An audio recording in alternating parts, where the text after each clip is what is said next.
দেখতে অনেকটা কাঁঠালের মতন, কাঁঠালের কাজিন। মাননীয় সংসদে আপনাকে ধন্যবাদ আপনার এই প্রশ্নটির জন্য। আপনার ওখানে আপনি যে বলেছেন আনারস, আপনার নিশ্চয়ই খেয়াল আছে বেশ ক বছর আগে একটি আনারসের ইন্ডাস্ট্রি করা হয়েছিল ওখানে, জানেন বোধহয় আপনি, বাট বিভিন্ন কারণে সেটি সাপোর্ট না পাওয়ার কারণে বন্ধ হয়ে গিয়েছে।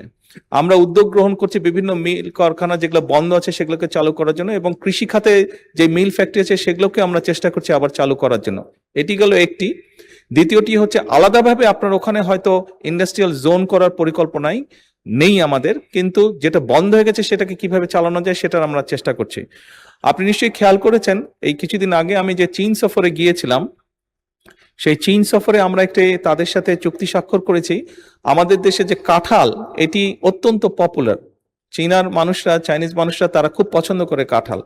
আমরা এই দেশ থেকে ইনশাল্লাহ তাদের কাছে আমরা কাঁঠাল রফতানি করব। এখানে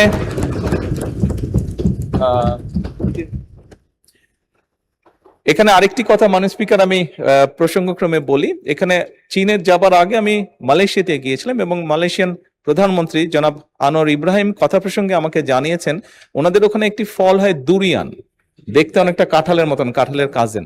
কথা প্রসঙ্গে উনি আমাকে জানিয়েছেন যে মালয়েশিয়া প্রতি বছর চায়নাতে $1 বিলিয়ন দুরিয়ান এক্সপোর্ট করে। তো তারা যদি পারে নিশ্চয়ই ইনশাল্লাহ কাঁঠালও আমরা পারবো এক্সপোর্ট করতে, এবং কাঁঠাল এক্সপোর্টের মাধ্যমে আমরা নিশ্চয়ই ইনশাল্লাহ বড় একটি বৈদেশিক মুদ্রা অর্জন করতে সক্ষম হব। ধন্যবাদ মাননীয় স্পিকার।